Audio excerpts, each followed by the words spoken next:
completely off the radar. The most recent published pictures of him came from Switzerland, where he had checked in for treatment at one of the priciest rehab facilities in the world. Photographers had snapped him on a street holding hands with his handsome Lebanese boyfriend Fadi Fawaz. In his other hand was a cigarette. His goatee had turned gray. He looked bloated and weary. Since the beginning, Michael had been adamantly private. "No one will ever know any more about George Michael than they probably do about the next man on the street," declared Andrew Ridgeley, his partner in Wham. But for some time, an artist known for his ironclad grip on every facet of his career had been spinning frighteningly out of whack. He could not face the day undrugged, whether by chemicals or anonymous sex. His once burning ambition to make music had waned. In 2012, his worn-out body had nearly succumbed to pneumonia. Brits regarded the troubled star with sadness, Americans with pity. Few people, even most of his friends, looked much deeper. "When you thought of George Michael," wrote Dan Aquilante in the New York Post, "you thought of this carefully crafted image amply displayed in his groundbreaking videos. The one for Faith showed him in his iconic pose, that of a leather-jacketed, shimmying, butt-shaking post-West Side Story biker dude with stubble and an earring. For a star who had been terrified of opening the closet door, that revealing gay look implied a clutching at the truth. Yet it flew over the head of his mostly female audience.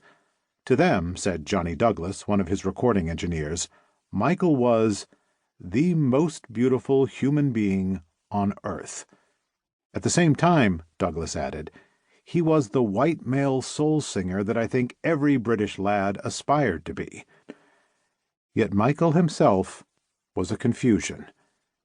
In interview after interview, he spoke of his longing to be embraced as a serious artist.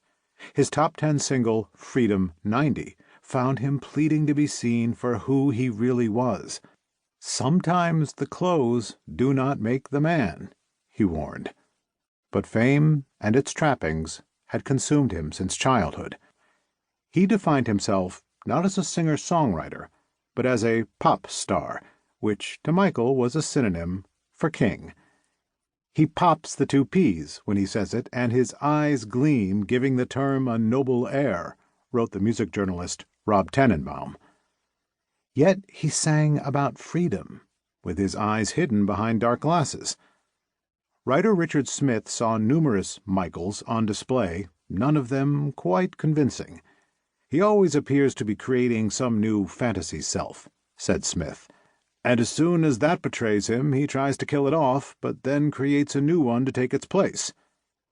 In The Guardian, Jim White wrote of Michael as a grand contradiction, a songwriter of real depth compromised by an addiction to the superficial, the glamorous, the unreal.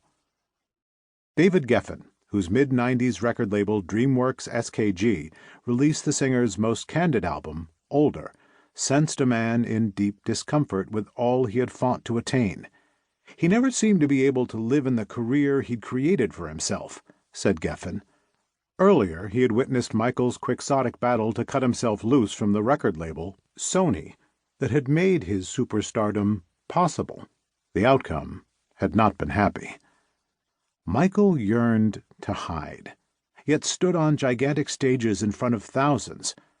The front door to his home in the fashionable London neighborhood of Highgate was clearly visible from a low gate a few feet in front of it. Anyone could see his comings and goings or wait there for an autograph. He nearly always obliged with a smile, for Michael was a gentleman.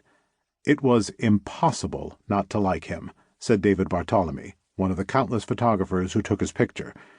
Yet most of the time, Michael couldn't bear to look at his own face.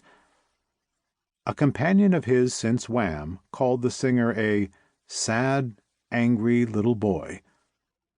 Friends such as Chris Cameron, his longtime keyboardist and musical director, were very worried about him. Cameron overheard a tense exchange between Michael and his manager, Andy Stevens, over Michael's self-destruction. The singer lashed out, "Stop trying to save me.